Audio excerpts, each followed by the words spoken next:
Voy a presentarles al conferenciante de hoy. Se trata del profesor don Luis Ribot, con la conferencia Flandes y la España moderna. El profesor Ribot es catedrático de Historia Moderna desde el año 87. Durante más de 30 años ha ejercido como profesor en la Universidad de Valladolid y desde el 2005 forma parte del Departamento de Historia Moderna de la Universidad Nacional de Educación a Distancia. Además de su importante labor docente, ha ocupado relevantes puestos en el ámbito cultural, como la vicepresidencia de la Sociedad Pública para la conmemoración del 5º centenario del Tratado de Tordesillas. También la dirección del Instituto Simancas de Historia y la dirección del Centro de Estudios Hispánicos de la Fundación Carolina. Ha intervenido activamente en la organización del Pabellón de España en la Expo de Lisboa en el 98 como vicecomisario y es el máximo responsable de la muestra Isabel la Católica, Reina de dos Mundos, en la sede del Instituto Cervantes de Nueva York en el año 2004. Sus líneas de investigación han estado centradas en la monarquía española de los Austrias, las posesiones españolas en Italia y los conflictos bélicos en la época moderna. Fruto de este trabajo son los numerosos libros que ha publicado, entre los que destacamos La monarquía de España en la Guerra de Mesina, por lo que obtuvo el Premio Nacional de Historia de España en el año 2003. La conferencia de hoy se titula Flandes y la España moderna y pretende dar las claves del marco histórico en el que se sitúa este curso, fundamental para la comprensión del arte producido en este momento. Buenas tardes. Muchas gracias a Nuria de Miguel por su amable presentación. Muchas gracias a la Fundación por haberme invitado a participar en este ciclo prestigioso como todos los que ella organiza. Y, por tanto, quiero manifestarles también a ustedes mi agradecimiento por su asistencia y mi satisfacción por estar hoy en esta importante tribuna de uno de los mejores museos del mundo. Flandes y la España moderna es el título original de esta conferencia. Luego verán que ha sufrido algún cambio, pero de momento dejémoslo ahí. Cualquier persona, cualquier observador atento, cualquier experto, cualquier persona que tenga un conocimiento del arte suficiente, que visite el Museo del Prado se podrá dar cuenta, sin demasiada dificultad, de la importancia que tiene entre sus riquísimos fondos la pintura flamenca. Un mínimo de conocimiento histórico le permitirá vincular este hecho con la pertenencia de Flandes o los Países Bajos a la monarquía de España durante los 2 siglos en que la Casa de Austria ocupó el trono español. Sin embargo, si este visitante conoce otros museos extranjeros similares, es decir, museos formados también básicamente a partir de las colecciones de las diversas casas reales o familias soberanas de la Europa moderna, comprobará que la pintura flamenca suele tener un peso notable en casi todos ellos, con independencia de que tuvieran o no relaciones políticas, las respectivas dinastías que gobernaron allí, con Flandes. Al igual que la italiana del Renacimiento, la pintura flamenca de diversos periodos alcanzó un nivel de calidad que hizo de ella un objetivo predilecto de las cortes y del coleccionismo.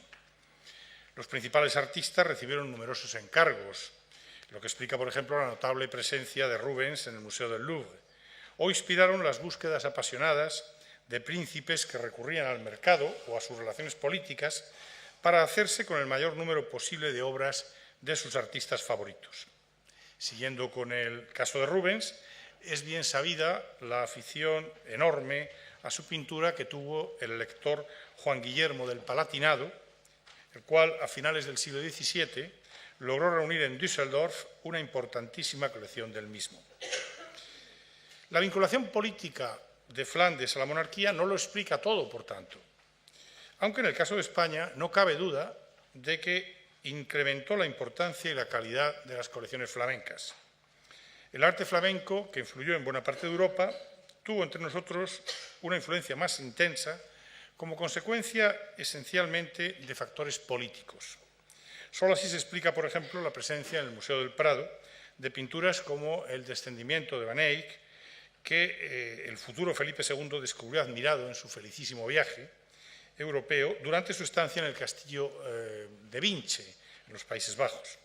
La obra pertenecía a su tía, la reina María de Hungría, que después se la legaría. También la vinculación política es imprescindible si queremos explicarnos hechos como la presencia de Rubens en la corte de Felipe IV o la gran cantidad de obras de artistas flamencos que pueden contemplarse en el Prado. Lo cierto es que tanto Carlos V, que era flamenco de nacimiento, como Felipe II introdujeron en la corte española el gusto por la pintura, los tapices o la arquitectura de los Países Bajos. Por ello, en un ciclo dedicado a la senda española de los artistas flamencos en el Museo del Prado, no está de más una reflexión acerca de este hecho, de la vinculación política que contribuye a explicar las colecciones artísticas y esencialmente pictóricas. Una reflexión acerca de la presencia y el significado de Flandes en la monarquía de España durante los siglos XVI y XVII.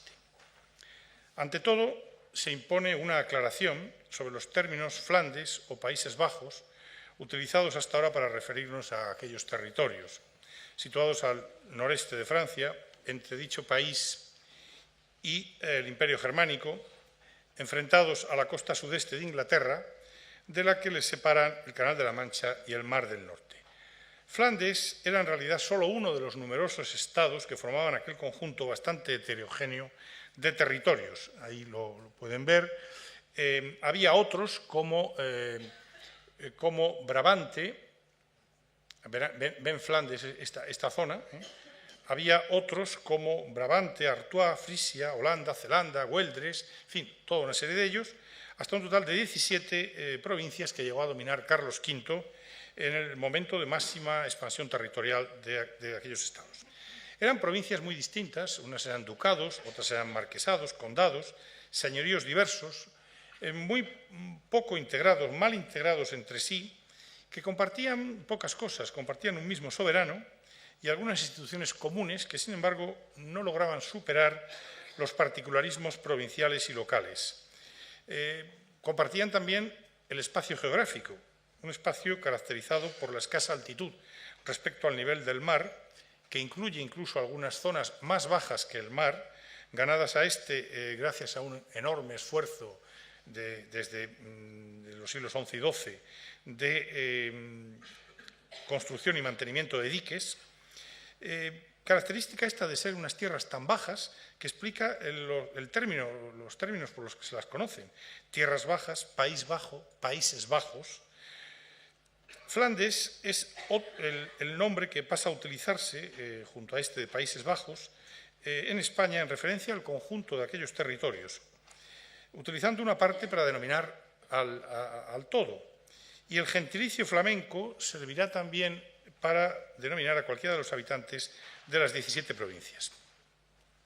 Esta denominación del todo por una de las partes se repetirá también cuando, después de la revuelta que dividirá los primitivos Países Bajos en dos zonas, las provincias rebeldes al norte y las leales a España al sur, se utilice el término Holanda, ahí ven Holanda, la provincia, para aludir al conjunto de las 7 provincias que acaban independizándose. Es decir, se hace lo mismo, se toma el nombre de una para hablar del conjunto. El término Flandes, cuando se produjo la separación política en dos partes, quedó restringido a las provincias del sur, pero lo curioso es que el término Países Bajos siguieron utilizándole ambos. Y de hecho, la denominación actual de ese país de la Comunidad Europea, que los españoles nos empeñamos en seguir llamando Holanda, la denominación original es Países Bajos, o Nederland, que es el término internacionalmente conocido. En la segunda mitad del siglo XV, estos Países Bajos eran una de las zonas más desarrolladas económicamente de Europa, con una densidad demográfica muy alta, un grado de urbanización también notable, tenían una agricultura avanzada, una importante industria, manufactura, diríamos de una manera más propia, y un comercio activo. La riqueza de estos territorios y la actividad manufacturera y mercantil explican, por ejemplo, que con Castilla hubiera una fuerte relación en en virtud del comercio fundamentalmente de la lana, bastante antes de que se produzca la vinculación dinástica entre ambos territorios. La colonia castellana en Brujas, que era el centro principal de la economía flamenca en la segunda mitad del XV, era muy notable antes, repito, de la relación política. Estos Países Bajos habían sido vinculados en el siglo XIV al Ducado de Borgoña, este territorio que les indico en el mapa, que es un territorio que acabaría pasando a Francia. El duque de Borgoña era un vasallo del rey de Francia, vasallo que procedía de la propia familia real originariamente y que apenas reconocía ya en la segunda mitad del XV este vasallaje. De hecho, había constituido un Estado que era uno de los más brillantes y de los más poderosos de Europa, con una cultura cortesana muy notable, con esta doble sede, tanto en los territorios borgoñones como en las zonas del norte, los que hemos definido, los que se conocían como los Países Bajos. El hecho es que en el año 1477 el duque Carlos el Temerario va a ser derrotado por el rey de Francia, Luis XI, va a perder el ducado, el ducado de Borgoña, y a partir de este momento los duques de Borgoña, el duque muere en la batalla, pues van a quedarse solamente con los territorios del norte junto con algún pequeño resto en Francia. La hija del fallecido duque, María, se acerca entonces al imperio austríaco, casándose con el emperador Maximiliano de Habsburgo, el futuro emperador, Maximiliano de Habsburgo, entonces era simplemente heredero del imperio, que tras morir la duquesa sería en los años siguientes gobernante de los Países Bajos. El hecho es que en los años 90 se produce este acercamiento a España por mor de un doble matrimonio entre dos hijos de Maximiliano y María, es decir, Felipe y Margarita, con dos hijos de los reyes católicos, Juan y Juana. Es decir, los dos herederos de los tronos, respectivamente, Felipe por una parte, Juan por otra, se casaban con princesas de la otra parte, es decir, lo que hacía prever el establecimiento de una alianza sólida y duradera entre los Trastámara hispanos y los Habsburgo-Borgoña. Lo que ocurre es que se producen toda una serie de circunstancias fortuitas. El heredero del trono, el príncipe don Juan, muere en el año 97, poco después de su boda, con lo cual el trono de Castilla y de Aragón pasa a una heredera nueva, que es la princesa, la hija mayor de los reyes, Isabel, reina de Portugal, que a su vez da a luz un hijo y en 1498 ella muere al dar a luz y el hijo morirá en 1500, el príncipe Miguel, que hubiera sido rey de toda la península ibérica, de Castilla, Aragón y Portugal. Es decir, un segundo elemento azaroso. El primero es la muerte de don Juan, el segundo es la muerte de Isabel, el tercero la muerte de su hijo, hace que la herencia pase a la tercera en la línea sucesoria, que es esta princesa Juana, casada con el heredero de los Países Bajos. Y serán estos los que sucedan a Isabel la Católica cuando muere en 1504. He insistido en las circunstancias que se producen porque no eran los sucesores que, de haber vivido todos, hubieran heredado las coronas, sino los terceros, cuartos incluso, teniendo en cuenta a don Miguel en la línea sucesoria. Hechos, por tanto, en buena parte fortuitos, aunque no imprevisibles, a la luz de las alianzas que se habían establecido, hicieron posible que este duque, Felipe, llamado el Hermoso, soberano de los Países Bajos, desde la muerte de su madre, se convirtiera en rey consorte de Castilla, Felipe I. Todo estaba preparado para que, tras la temprana muerte de Felipe, en 1506, y años después la de Fernando el Católico, un príncipe flamenco de la familia Habsburgo, Carlos, el hijo mayor de Juana y Felipe, nacido en Gante en 1500, soberano de los Países Bajos desde 1506, en que muere su padre, heredara también los dilatados territorios de los reyes católicos y años después, a la muerte de su abuelo Maximiliano, Austria y los territorios patrimoniales de la familia Habsburgo.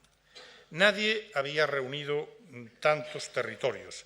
Es probablemente la herencia más descomunal en cuanto a territorio se refiere que ha habido jamás en la historia, porque recibe territorios de sus 4 abuelos y territorios importantes, que le convierten en el príncipe más poderoso de Europa, condición que se verá reforzada en 1519 tras su elección como emperador.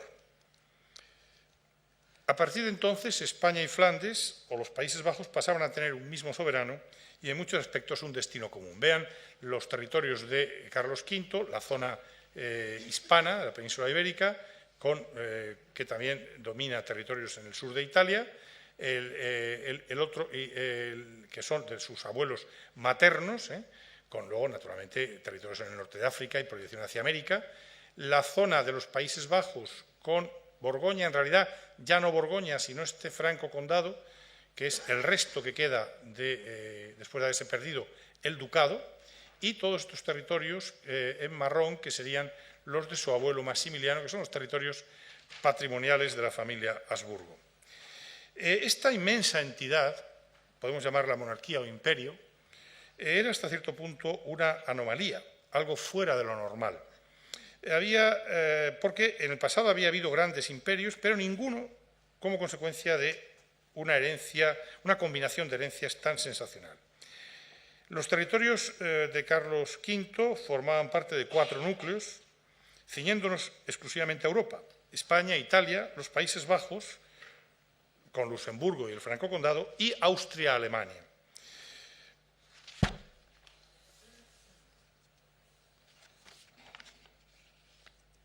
En realidad, la política internacional de Fernando el Católico, de haberle heredado su hijo varón, el príncipe Don Juan, o los descendientes del príncipe Don Juan, tendía a la creación de una importante monarquía en el Mediterráneo occidental. Vean esta zona que he señalado antes, apoyada además por la expansión oceánica y los recursos de un nuevo mundo que solo estaba dispuesto a compartir, de hecho a la fuerza, como tuvo que hacer los tratados de Tordesillas, con Portugal.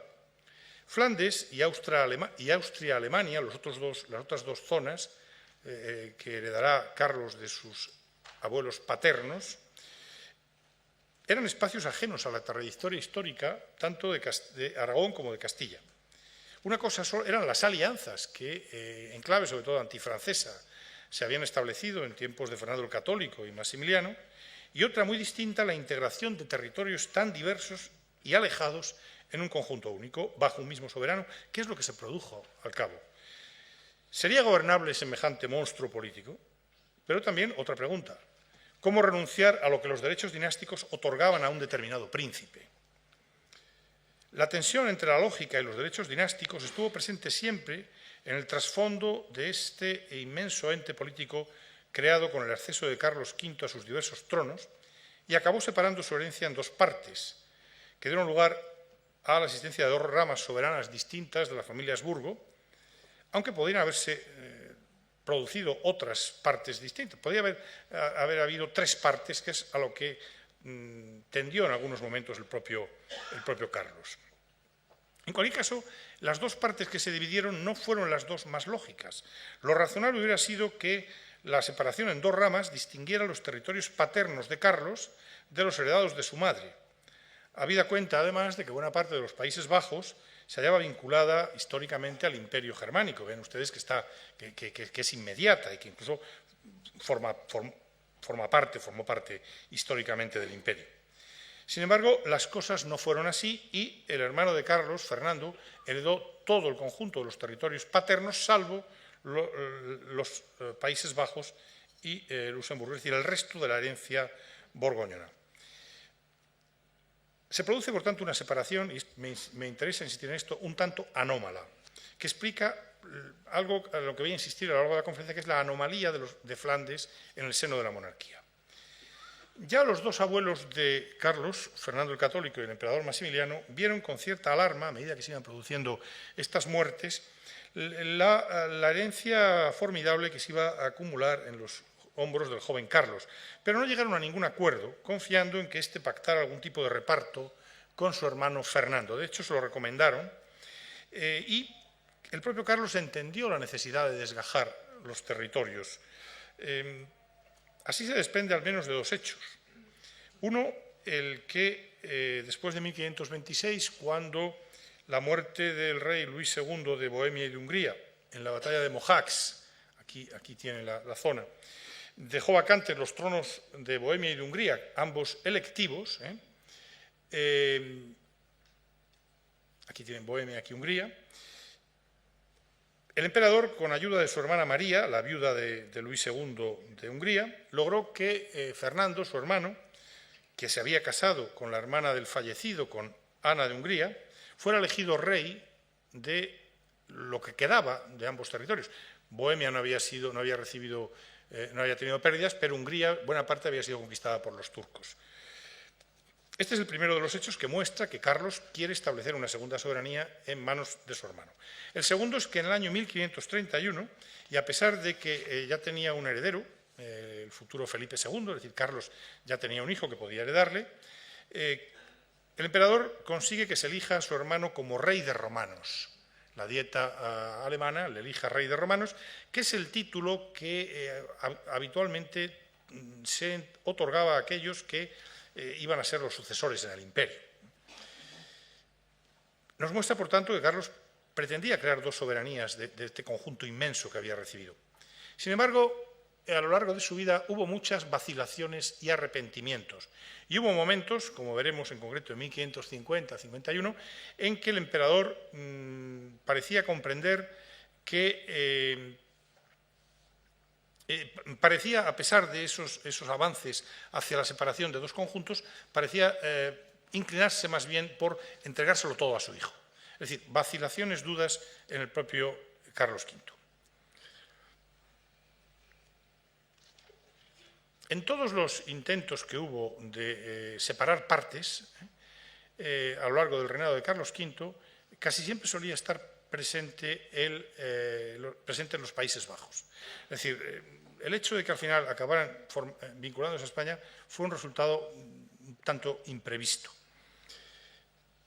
En 1539, por ejemplo, influidos probablemente por las dificultades creadas por la sublevación de Gante, la ciudad natal de Carlos V, tanto este como su esposa Isabel decidieron establecer en los Países Bajos una soberanía específica que deseaban otorgar a su hija María, a no ser que en el futuro tuvieran otro hijo varón. Estos son los Países Bajos en la época de Carlos V, en el periodo de su máxima extensión. En fin, soberanía que deseaban entregar a María, la hija mayor de Carlos V, o bien, si hubieran tenido un hijo varón, pues después de Felipe II, pues a este. Unos años después, en las negociaciones de la paz de Crépy, en 1544, una paz con Francia, en la que cuando se está negociando se plantea la alternativa de ceder los Países Bajos o el Ducado de Milán al matrimonio que reclamaba Francia entre esta María y el segundo hijo del rey Francisco I de Francia, es decir, el duque de Orleans. Francia exigía que a esta pareja, que no habría de heredar el trono francés, puesto que se trataba del segundo hijo, se les cediera o bien Milán o bien Flandes. Los consejeros del emperador tuvieron largas sesiones y al final acabaron prevaleciendo los partidarios de ceder Flandes, aunque afortunadamente para el emperador no fue necesario el sacrificio de ninguno de estos dos estados, con los riesgos inherentes a la implantación en él de un Valois, como era el hijo de Francisco I, porque el duque de Orleans murió mientras estaban produciendo las negociaciones. Como escribió Carlos V en sus memorias, la cual muerte vino a tiempo que, siendo natural, pudo parecer que fue ordenada por Dios por sus secretos juicios. Y Dios, este providencialismo de Dios que interviene a favor de la monarquía, que siempre tenían presente los reyes. En las deliberaciones de los consejeros, en este debate sobre si ceder Milán o los Países Bajos, hubo algunos planteamientos que habrían de resultar proféticos. Por ejemplo, Ferrante Gonzaga señaló que si los Países Bajos se habían rebelado contra alguien nacido y criado en ellos, como era Carlos, el emperador, en un momento además en que quien gobernaba los Países Bajos era un miembro de la familia real, la reina María de Hungría, la viuda de Luis II, hermana del emperador, persona de una enorme firmeza, probablemente la persona de más carácter de toda la familia. Hay señales de que era la personalidad más decidida, que incluso en algunos casos dominaba a sus propios hermanos varones, cosa que no era muy frecuente en la época. En una época en que gobernaba los Países Bajos María, sin embargo, se hubieran rebelado los Países Bajos. Entonces dice Ferrante Gonzaga, ¿qué ocurrirá dentro de unos años cuando ya no les gobierne un flamenco como el emperador, sino su hijo castellano, por tanto, nacido fuera de aquellas tierras? Esta es Margarita, la tía del emperador, hermana de Felipe el Hermoso, viuda del príncipe Don Juan, que gobierna los Países Bajos durante la minoría de edad de Carlos y que es también una persona de una enorme personalidad, una gran gobernante, que es en realidad la gran tutora de Carlos V, quien le crió. Y esta es María, la hermana de Carlos V, la reina de Hungría, la reina viuda de Luis II de Hungría, gobernante de los Países Bajos durante el resto de la vida del emperador después de la desaparición de su tía Margarita. Se habla mucho de esta hija del emperador, de María, porque en realidad las negociaciones en las que entra ella tratando de crear una soberanía específica en los Países Bajos fueron muchas. Desde hacía bastante tiempo venía hablándose o existía un cierto acuerdo para que esta infanta, María, infanta de España, se casara con el heredero de Fernando, es decir, el heredero del hermano del emperador, su primo Maximiliano, y en este matrimonio llevara como dote los Países Bajos. Es decir, de nuevo esta idea de separarles del tronco común. La boda entre ambos se produjo al cabo en 1548, pero la capitulación matrimonial no otorgó a la pareja la soberanía de territorio alguno. Y tiene su razón de ser, y es por el momento en que se celebra la boda. En 1547, un año antes, por eso hablaba hace un momento de las vacilaciones del emperador, que no sabe si dejar toda la herencia conjunta, si separarla en dos partes, o incluso si en algún momento si constituir tres partes. En 1547 Carlos V había alcanzado la cúspide de su poder tras su resonante victoria en Mühlberg contra la Liga de Esmalcalda, esa historia que dio lugar al maravilloso cuadro de Carlos V en Mühlberg de Tiziano, que pueden contemplar en una de las grandes joyas entre las muchas que tiene este museo. Y después de ese momento de gloria, que es el momento culminante, Carlos pensaba que no había de resultar tan difícil mantener unidas todas sus posesiones, al menos durante el reinado de su hijo Felipe. Por eso se explican muchas cosas. Se explica que la boda de María y Maximiliano no lleve aparejada la soberanía de los Países Bajos, como probablemente lo hubiera llevado unos años antes. Se explica que en 1548 comience el viaje triunfal del príncipe Felipe por Italia, el Imperio y los Países Bajos, un viaje decidido por su padre para darle a conocer y hacerle jurar por sus súbditos en un momento en el que ha decidido que le herede en todos sus territorios. Se han acabado para el emperador las vacilaciones. El futuro Felipe II habría de sucederle también en Flandes y también en el Imperio. Ello, naturalmente, era complicado. Para hacer posible o facilitar la sucesión en Flandes, en el propio año 1548 el emperador elimina los vínculos que unen a Flandes con el Imperio, a los Países Bajos con el Imperio, y refuerza la vinculación de Flandes con la corte española, ordenando la introducción en la corte española de la etiqueta de Borgoña, que permanecería como la etiqueta cortesana palaciega durante toda la época de los Austrias. Conseguir que la herencia del imperio era bastante más difícil. Hay que tener en cuenta que desde 1518 Fernando, el hermano del emperador, que era un castellano nacido en Alcalá de Henares, educado por Fernando el Católico, había sido expulsado de Castilla. Le había mandado fuera a su hermano, receloso de las reacciones contrarias que encontraba en la época previa al levantamiento comunero, cuando se decía, bueno, aquí viene un extranjero, cuando tenemos un príncipe castellano, etcétera, le envía a Viena y desde entonces había vivido allí. Era soberano, como hemos visto, de Hungría, de Bohemia, se había casado allí, en fin, se había organizado su vida allí. Y además era rey de romanos, era el heredero predestinado del imperio. Cuando sabe que su hermano quiere que incluso renuncie al imperio, pues le va a sentar muy mal, porque además los roces con su hermano fueron muchos. Como gobernante de los territorios austríacos, Fernando quería que su hermano le cediera el ducado de Milán, que era un territorio vinculado también, era un antiguo feudo imperial, pero nunca lo consiguió, aunque en algunos momentos tuvo, en fin, el hermano le hizo concebir esperanzas. El hecho es que en el año 50-51, se celebra una reunión familiar.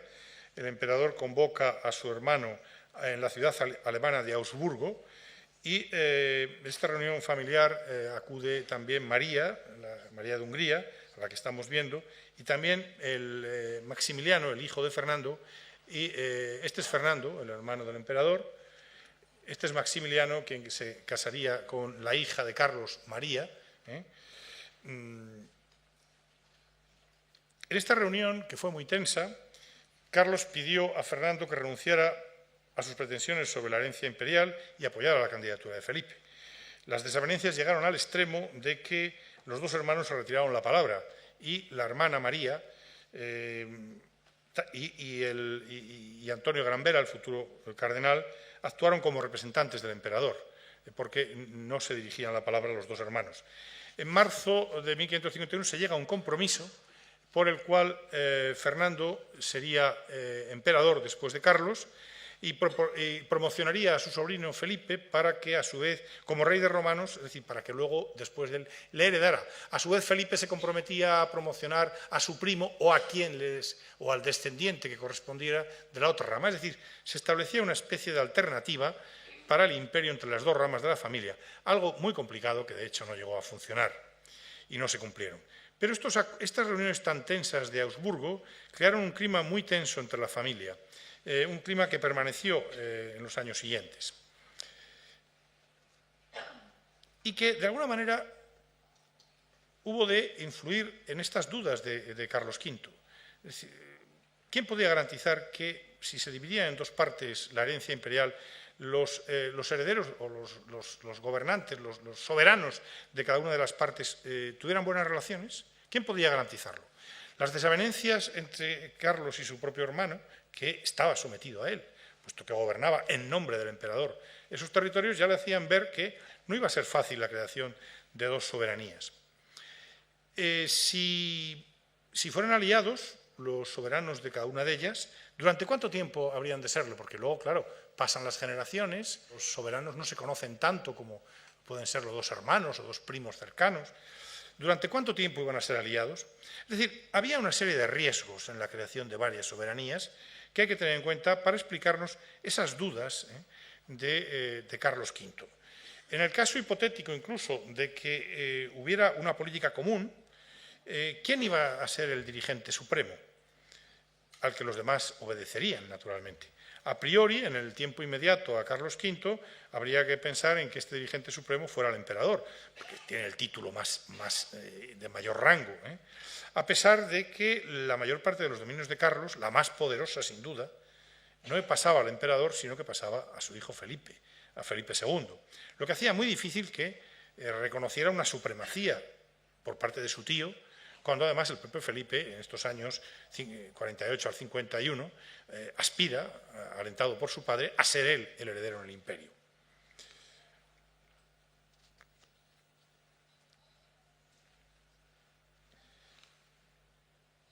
De hecho, Carlos V siguió insistiendo en que se creara una soberanía en los Países Bajos, diferente. Ya cuando en 1548 decidió que pasaran los Países Bajos a Felipe, consideró que Felipe sería soberano de todo, pero que la herencia de los Países Bajos no pasaría al hijo mayor de Felipe.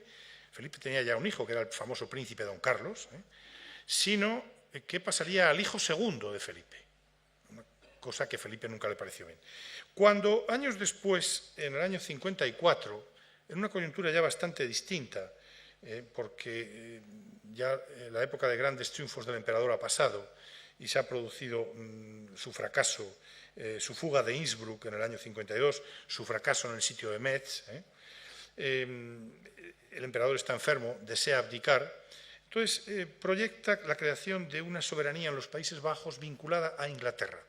Y esto nos explica el matrimonio inglés del futuro Felipe II, el matrimonio con María Tudor en 1554. Pero de acuerdo con las capitulaciones matrimoniales y el posterior testamento del emperador, los hijos varones que nacieran de aquel matrimonio habrían de suceder tanto en Inglaterra como en los Países Bajos. Es decir, en las capitulaciones matrimoniales se separaba, por un lado, la herencia hispana, que pasaba al príncipe don Carlos, y por otro lado, la herencia de los Países Bajos, unidos ahora a Inglaterra. Hubiera habido un rey de Inglaterra y de los Países Bajos. 4 años más tarde, en 1558, el mismo año en que moría el emperador, la posibilidad de que en el futuro se constituyera un Estado anglo-flamenco o anglo-borgoñón desaparecía por la muerte sin descendencia de la reina de Inglaterra y, por tanto, la disolución del matrimonio con Felipe II. Solo ahora, cuando Felipe II, ya rey de España, estaba a punto de abandonar para siempre los Países Bajos, de los que regresaría en 1559, estos pasaban a integrarse plenamente en la monarquía de España. En el propio año 1559, la paz de Cateau-Cambrésis ratificaba el triunfo hispano tras el durísimo enfrentamiento bélico de los años 50 que había puesto en peligro toda la obra de Carlos V y que había presidido el tránsito del reinado del emperador al de su hijo. La monarquía alcanzaba su cenit y ratificaba su hegemonía continental, apoyada ahora en 3 pilares de distinta importancia y significación: España, Italia y Flandes. La historia posterior es bastante conocida.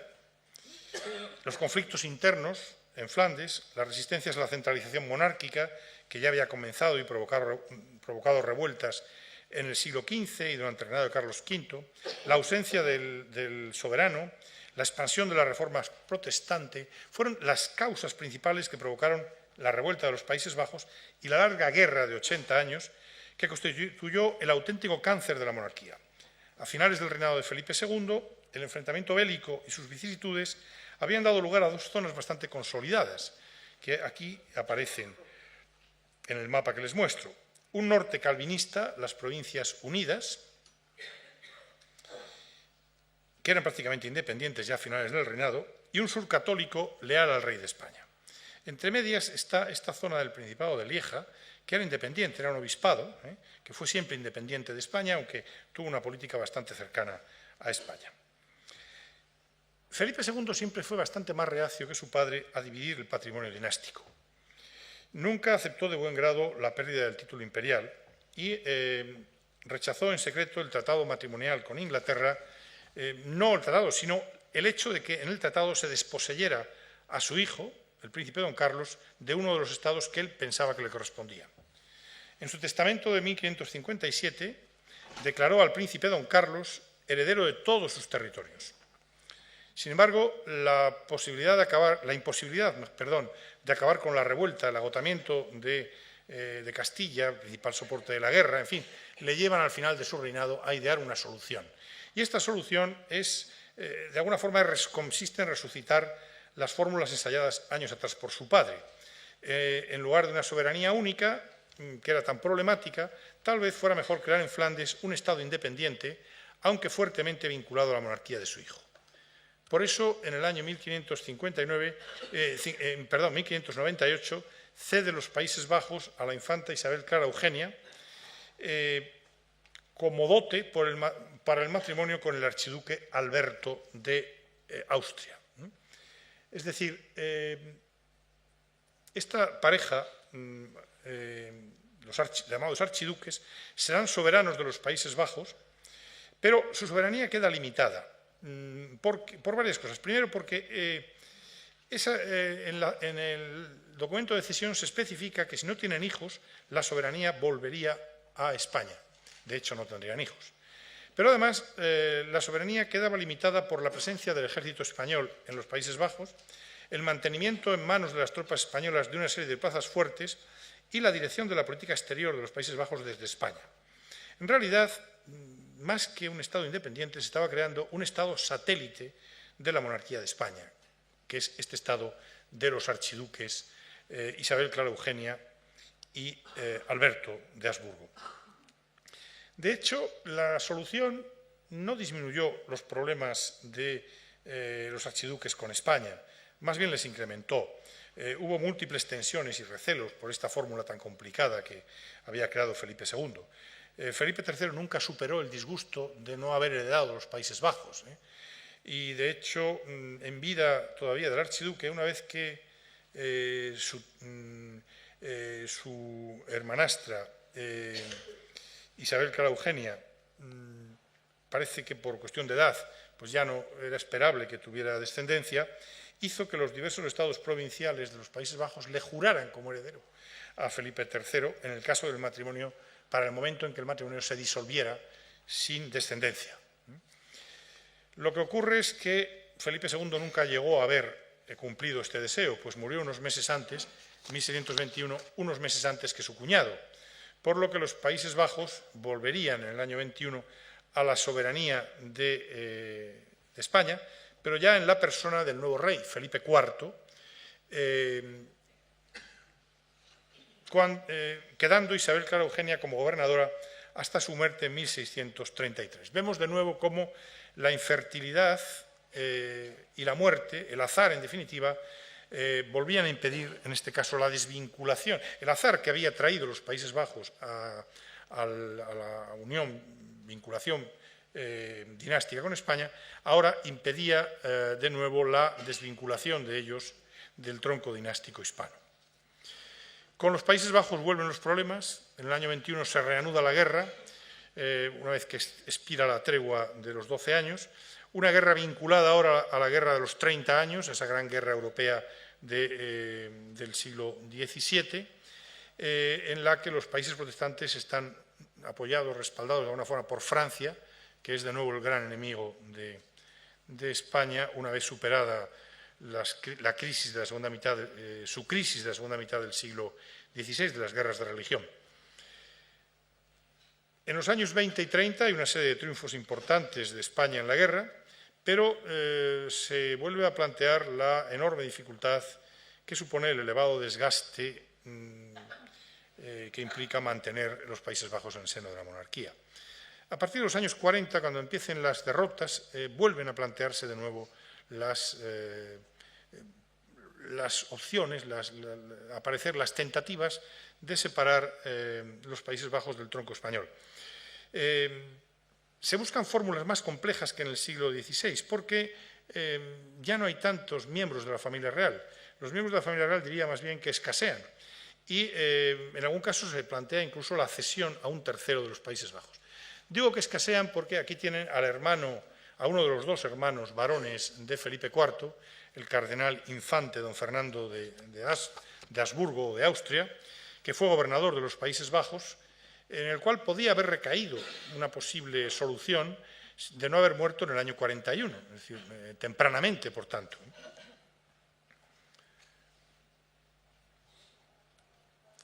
Este tema de las iniciativas de cesión de los Países Bajos en los últimos años, en la segunda mitad, desde los años 40 hasta finales del siglo XVII, es un tema complejo que habría que estudiar con detalle. Yo he procurado buscar algunos datos para esta conferencia y para el texto que entregaré. Porque hay propuestas de algunos arbitristas, siempre las hubo, de algunos escritores, de algunos gobernantes aislados, pero yo creo que hasta ahora hemos hablado de proyectos serios, proyectos al más alto nivel, bien del emperador, bien en tratados internacionales, bien de Felipe II. Entonces, yo creo que hay que distinguir, cuando se habla de estas iniciativas, los proyectos serios a alto nivel del escrito de un personaje aislado, que siempre les hubo y que desde luego no tiene la misma importancia. Mi impresión es que, aunque se incrementaron las voces partidarias de la cesión de los Países Bajos a algún soberano, incluyendo en algún caso miembros, es decir, hubo miembros del Consejo de Estado que plantearon esta posibilidad, yo creo que nunca se llegó a pensar en serio en ceder los Países Bajos en este largo periodo que va de los años 40 a 1700 del siglo XVII al final de la soberanía española, final de la Guerra de Sucesión.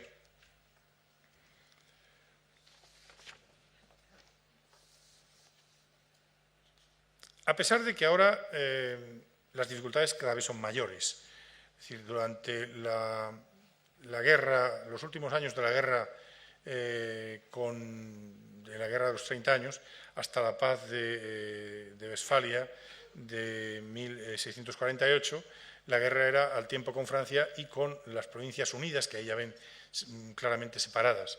En 1648 las Provincias Unidas adquieren su independencia de España y, por tanto, ya de alguna manera España se quita un problema.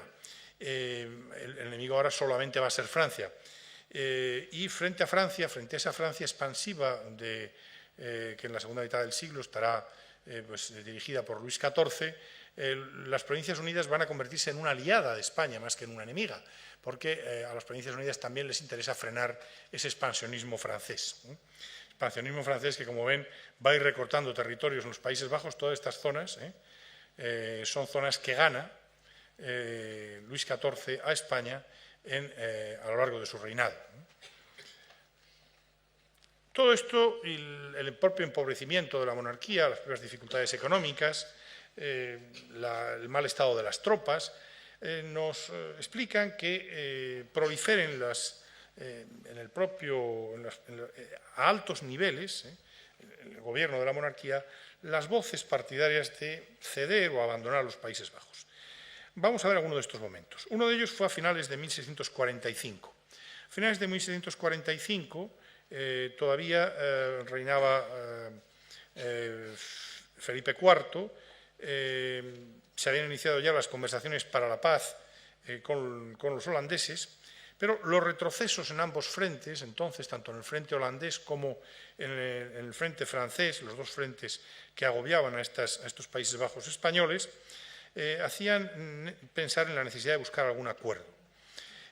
Ante la noticia de que las provincias obedientes, como se llama a estos Países Bajos del Sur, estaban iniciando negociaciones con los rebeldes, como se llamaba a las Provincias Unidas, a las provincias del norte, varios gobernantes y consejeros se mostraron partidarios de llegar a un acuerdo con estas provincias rebeldes en las mejores condiciones posibles, un acuerdo que mantuviera en las provincias del sur la religión católica.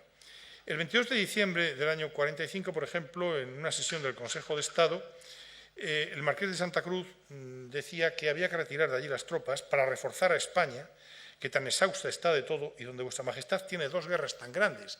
Se refiere a la guerra consecuencia de la revuelta de Cataluña y a la guerra consecuencia de la revuelta de Portugal.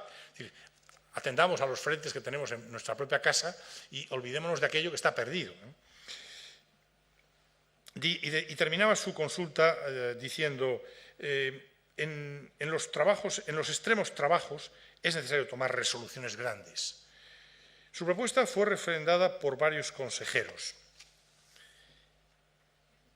De acuerdo con esta idea, con una idea generalizada de que era mejor buscar una solución, la que fuera, con tal de que los Países Bajos no pasaran a Francia.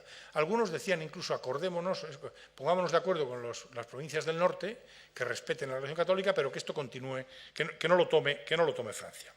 El propio Felipe IV se conformó con la opinión de sus consejeros, escribió en un texto autógrafo, dice: el tiempo no está para escoger lo mejor, sino para procurar salir de los ahogos presentes por cualquier camino. Un texto ambiguo, que parece conformarse, pero que en realidad no iba a ser tal. La realidad es que todas las propuestas del Consejo de Estado, de la Junta de Estado, no van a llegar a nada, no se produce ninguna negociación con los holandeses, no se produce ninguna cesión, fuera de las que tuvieron lugar unos años después, en 1648, o que dieron lugar en 1648 a la paz con los holandeses. Al final, los intereses dinásticos, esa idea que tenían todos los soberanos del antiguo régimen, de que lo que reciben es un patrimonio dinástico que tienen que legar a sus sucesores, pesaban mucho. Lo mismo que la idea de reputación, y también el peso de las opiniones partidarias de continuar la lucha, de no rendirse. Porque hay que señalar que había también partidarios de no ceder nada y de seguir luchando. En realidad, en el Consejo de Estado y en la Junta de Estado se enfrentaban a los consejeros que consideraban que en un momento de grandes dificultades lo prioritario era defender la propia casa, es decir, España, Italia y las Indias, que Flandes suponía un desgaste excesivo, y los consejeros que, por el contrario, planteaban lo que se ha llamado la teoría de los bastiones, es decir, los Países Bajos sirven para mantener la guerra lejos y evitar que los enemigos ataquen directamente a España y otros puntos de la monarquía. Si les perdemos, van a venir aquí. Una teoría discutible, pero que sobre la que se vertió mucha tinta. Hay otros intentos posteriores de cesión. En el año 84, por ejemplo, ya en tiempos de Carlos II, en una circunstancia de grave dificultad de los Países Bajos frente a Francia y de dificultades también para socorrerlos desde España, un consejero de Estado, en un voto anónimo, no he conseguido saber quién era, proponía al rey que acelerara el matrimonio de la archiduquesa María Antonia, sobrina de Carlos II y posible heredera de la corona, con el duque Maximiliano de Baviera, y que, al igual que hizo Felipe II con su hija Isabel Clara Eugenia, les entregara los Países Bajos como dote. Aquí vemos a la hermana de Carlos II, la princesa Margarita, en este momento ya emperatriz de Austria, casada con el emperador Leopoldo I, es la princesa de las Meninas, ahora ya un poco mayor, la única hermana de padre y madre de Carlos II. Este matrimonio tuvo como único fruto esta archiduquesa María Antonia, a la que se propone aquí que se la case con el duque de Baviera, Maximiliano Manuel, de Baviera, y que se les ceda a ambos esto. Es decir, se está planteando algo parecido a lo que se planteó Felipe II con Isabel Clara Eugenia y el archiduque Alberto. No se llegará a esto y unos años después, en el año 91, lo que se plantea es ceder a Maximiliano, este personaje, Maximiliano Manuel, duque de Baviera, el gobierno de los Países Bajos. En este momento, sin embargo, de nuevo surgen algunos consejeros que expresamente votan porque en lugar del gobierno se le cedan los Países Bajos. Hay el voto del almirante de Castilla, partidario de esta cesión, y el voto de su hijo, que entonces es conde de Melgar, un mes después se convertiría en almirante al morir el padre, plantean la enajenación. El almirante, el padre en concreto, decía que se le dieran al duque. El hijo, el conde de Melgar, dice que entregarlos era muy doloroso, pero dice, ¿qué ocurrirá si Francia llega a dominar los Países Bajos y entonces echaremos de menos no haber ejecutado ahora que se puede esa enajenación que de alguna manera significa evitar que los Países Bajos cayeran en manos de Francia?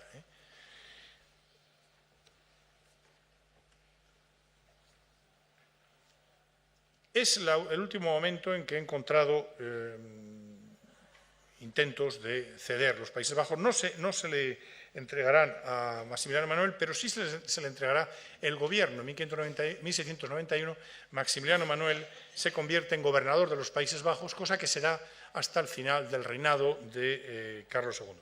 Piensen que Maximiliano Manuel y su mujer serán los padres de ese personaje José Fernando de Baviera, que aparece en los primeros testamentos de Carlos II, como heredero de toda la corona española, porque es el pariente más cercano a Carlos II, es sobrino nieto de Carlos II, nieto de su hermana, y de alguna forma es quien habría heredado el trono. En fin, probablemente hubiera habido también pérdidas territoriales importantes, pero sin duda quien hubiera heredado el trono de España, de no haber muerto, porque moriría con 7 años. Volviendo, pues, a Flandes, y ya para concluir, y una vez analizadas estas tentativas de crear una soberanía separada o incluso, en algún momento, incluso de enajenarlos. Hay alguna propuesta de dárselos, en algún momento, de dárselos al duque de Lorena, pero en fin, yo no las considero demasiado importantes. Una vez visto esto, y volviendo a Flandes, vemos que se trató indudablemente del territorio europeo más alejado al centro de gravedad mediterráneo de la monarquía,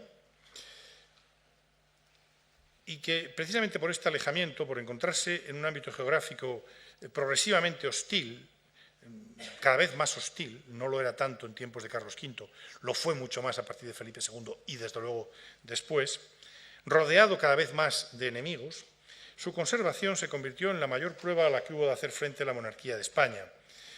Por ello se explica este deseo, en algunos momentos, de cederlo, de crear otra soberanía. Es curioso porque, de alguna manera, estas tentativas por separarlos del tronco de la monarquía nos muestran la anomalía de Flandes en el seno de la monarquía. Una anomalía que se explica porque es el único territorio de la monarquía sobre el que se plantean soluciones distintas a la del mantenimiento del trono dinástico. Solo hay un caso que es en aquel momento, en la época de la negociación de la paz de Crepy, cuando se duda entre ceder Flandes o ceder Milán, pero nunca más se vuelve a hablar de ceder Milán. En cambio, Flandes está permanentemente saliendo como un territorio problemático sobre el que se intentan buscar en los momentos de dificultades soluciones. Tanto Francia como el Imperio tenían apetencias importantes sobre Flandes, no solo por la excepcional situación estratégica y la riqueza de ese territorio, también por los derechos que los soberanos tanto de Francia como del Imperio reivindicaban. Los reyes de Francia por la vinculación bajo medieval de aquellos estados a un vasallo suyo, como lo era el duque de Borgoña. Los emperadores, y también porque entre el territorio de Flandes y Francia no hay frontera, de hecho Francia había ido entrando en esos territorios con una gran facilidad apoyada por el poder de Luis XIV. Los emperadores lo reivindicaban porque originariamente constituían uno de los círculos o circunscripciones que integraban el imperio. Su integración final en la herencia de Felipe II no dejó de ser un tanto artificial y anómala, como creo que hemos señalado ya reiteradamente en esta charla. Sin embargo, habría que preguntarse si hubiera sido posible una monarquía hegemónica en Europa sin los Países Bajos. A mediados del siglo XVI, el centro de gravedad de la economía y la política europea comenzaba a trasladarse al noroeste de Europa, lo que hubiera dejado al margen a una monarquía excesivamente centrada en el Mediterráneo y el Atlántico americano. Recuerden esa monarquía a la que veíamos, esa monarquía mediterránea, de alguna forma proyectada por la política de Fernando el Católico, si es que le hubiera heredado su hijo, el príncipe Don Juan. Los Países Bajos, en cambio, permitieron que España se situara en el epicentro de la gran política, amenazando a Francia por el norte. Francia es la eterna enemiga, cerca de Inglaterra y del Báltico, de donde le vendrían, además, suministros básicos, tanto de carácter alimenticio como para la construcción naval, suministros, muchos de ellos de importancia estratégica. En el fondo, en tanto que el integrante más atípico de la monarquía y elemento seguramente imprescindible para ella, Flandes simbolizaba la propia complejidad y la difícil viabilidad de la propia monarquía. Su auténtica clave defensiva no radicaba tanto en la teoría de los bastiones como en la vinculación radical entre hegemonía y supervivencia, pues solo mientras mantuviera la hegemonía estaría garantizada la posibilidad de sobrevivir. Por eso, cuando a mediados del siglo XVII las paces de Westfalia y los Pirineos ratificaron el final de la hegemonía hispana, la monarquía hubo de enfrentarse a una lucha agónica por la supervivencia, una lucha que en realidad estaba perdida. Entonces aumentaron las propuestas para que se desprendiera de Flandes, pero seguramente aquello no hubiera bastado para evitar la pérdida de otros muchos territorios y su propio desmembramiento. Aparte de la distancia geográfica con la península ibérica, yo creo que esa distancia que hace que hablemos de unos territorios lejanos, pues hay otros aspectos que nos hacen pensar, cuando hablamos de los Países Bajos, en unos territorios cercanos. Por eso yo, en lugar del título inicial de esta conferencia, Flandes y la España moderna, después de haber trabajado sobre ella, he llegado a idear un título distinto, cuya primera parte es Tan lejos, tan cerca. Tan lejos porque hace alusión a su condición de miembro más extraño y atípico de la monarquía y al hecho de que, a pesar de todo, resultara un elemento esencial, tan cerca, en la lucha por la hegemonía. Pero la lejanía hace referencia también a las diferencias existentes entre los nórdicos flamencos y los súbditos meridionales del rey de España, que eran la mayoría. Pese a todos los problemas que se plantearon durante el reinado de Felipe II, pese a la revuelta y la guerra, en las provincias del sur, las provincias que permanecieron leales, el proceso de restauración religiosa y de sintonía con la monarquía se produce esencialmente durante los años de gobierno de Alejandro Farnesio, entre 1578 y 1592, aunque se consolide posteriormente con los archiduques. Como en otros territorios de la monarquía, el poder de España en Flandes se basaba en los numerosos pactos de intereses y compromisos tácitos establecidos con instituciones, grupos sociales y particulares. Esa habilidad de gobierno o arte de gobernar que constituye la clave principal del gobierno de la monarquía, a la que me he referido en un libro que se titula así, recientemente en un libro que se titula El arte de gobernar.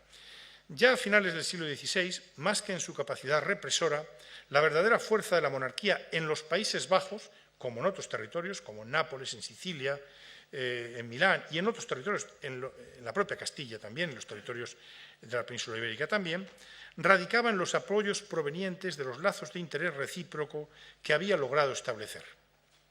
Tras el paréntesis de cierta soberanía que supuso para los Países Bajos la época de los archiduques Alberto e Isabel, entre 1598 y 1621, la lealtad hacia el rey de España y la identificación con el catolicismo, los dos elementos principales integradores tanto en los Países Bajos como en otros territorios de la monarquía, se mantuvieron sólidamente. Según el cardenal Richelieu, en 1640 los habitantes de Arras, esta localidad que acabaría formando parte de Francia, eran enemigos de los franceses y más españoles que los castellanos. 1640. El sentimiento de lealtad llegaba a estar tan arraigado que hubo casos, y hay otros muchos en el texto escrito, citaré algunos otros, como por ejemplo el de la ciudad de Lille, en el que el afecto a la soberanía del rey de España se mantuvo fuertemente durante varios decenios después de la conquista francesa, y esto lo tomo de un historiador belga actual. Hay elementos, por tanto, para contraponer a la lejanía y la necesidad que algunos veían de desembarazarse de aquellos territorios. Elementos que nos hablan de cercanía, de lealtad e identificación con el rey y la monarquía. En la propia España, buena parte de la opinión pública, en los años finales del reinado de Carlos II, solo deseaba que al final heredase el trono, fuera el más capaz de conservar la unidad de la monarquía. Una opinión que compartieron la mayor parte de los gobernantes y que tuvo un peso importante, en mi opinión decisivo, en la opción por la sucesión borbónica. Y a buen seguro que cuando se produjo la separación definitiva de España y los Países Bajos, después del Tratado de Utrecht, hubo muchas gentes en ambos territorios que lo lamentaron sinceramente. Es un tema que habría que estudiar todavía con más detalle. Por ello, junto al título definitivo de esta conferencia, Tan lejos, tan cerca, me ha parecido conveniente añadir un subtítulo más preciso. Tan lejos, tan cerca, la difícil permanencia de Flandes en la monarquía de España. Muchas gracias.